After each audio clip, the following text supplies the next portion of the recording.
Yes, ate bitundu ebyekimanya kabonero e Masaka eyo eriyo families genda maaso ogugulana ne munnamaje ensonga ya ttaka balina obutakkaanya bayina era katubira be bannafa bekungaanyiza bitundu ebyo eby'e Masaka. Emiranga gisaanikidde ekyalo Busagala mu kimanya kabonera division mu Masaka City munnamaje bwasenza amaka g'abooluganda abadde bazze okumanyagana.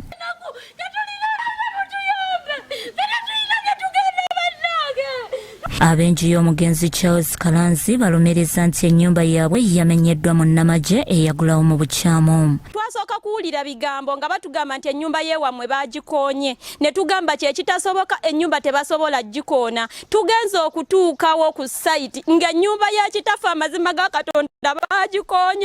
Yatulima nawe mutunula ne mulaba mu kamera ng'ennyumba ya kitaffe baagikoonye. Bamulekwa ab'obuwala Oklinamba Sasilivia, Karona Kalanzi, Grace Namala, Rachel Nanteza n'abalala bagamba munnamaje Kakande Dennis ne nnyina Sandy Rose be babakijjanya. Kakande Dennis mbu yagulawo ne maama we atulemeza wana atulemeza twage kubeera muganange e Kampala wali wamulemye ne tujja wano nga 29 November ne tujja okubeera Meja Kakande ne maama we ne batuletera abasirikale ne batujja mu nyumba muno nga ffe tetumanyi gye bagulira tetulina na kimu kye tumanyi ne batufulumya ne batugamba muve wano mu trespassing mulaba wakawa ffe bakonyewo tetukyalina watudda tetukyalina waffe bannaga waabwe obuli munaku yenna abeera newaabwe bannaga tusaba Kitaabwe Charles Kalanzi yabaleka bato bannakyewa ne babayamba okuzimba enju eyamenyeddwa kwekusaba okuyambibwa. Kitaffe yatuleka nga tuli baana bato yafa 92 nga ndi mutompeza emyaka 9 ne twekumakuma ne baganda bange ne tukuzibwa World Division ye yatulera era ennyumba tata yagireka tegwedde bulungi ne bagikola finishing ne baweerera bato bange kati ne tubeerawo mu mbeera ey'ekinaku naye oluvannyuma batugamba nti mukyala Sendi bannannyini ttaka baagulawo.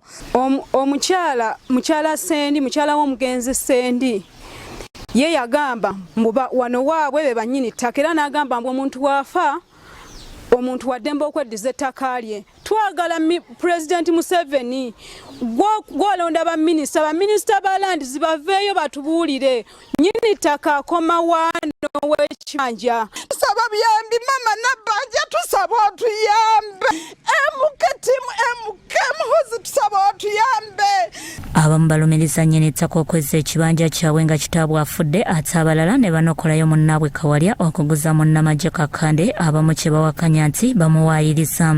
Bushoke tubalabyeko nga mukola bannange mutuvireyo naffe mutuyambe ekyalo kyonna kitya boogerera bbali ne batukubira amasimu bagamba muveeyo batya bagamba mbu bajja bakidinapinga afande Meja Kakande bagamba ye yatwale wantu wano sijja gamba nti yagula kuba ffe tetumuguzangako era we are not willing to sell to anyone. Ffe tetulina gye tugenda mu joli ya mufera kubanga ffe tuli bangi tuli abaana mwenda bwabanga agreement gye bakola eriko omwana omu oba olaba nti fake ffe tetubimanyi ate tetujja biyingiramu bwabanga Kawalya yakwata Meja Kakande yakwata sente naziwa Kawalya amunoonye. Ahmed Katerega Musazi amyuka RCC wa Masaka City avunaanyizibwa ku kimanya kabonera division agambye nti yali RCC Ronald Katende ye yali mu nsonga zino ne zitaggwa.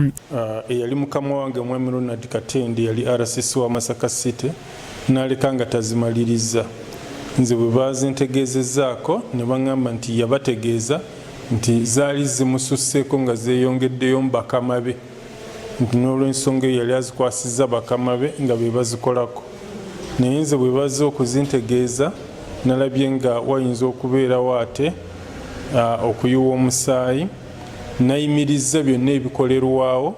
Munnamaje Dennis Kakande bwe tumutuukiridde ku lukomo lw'essimu yeemanyiddwa ategeezezza nti si ye bekungaanyiziddwa ekitongole ky'amawulire ekya Soul TV.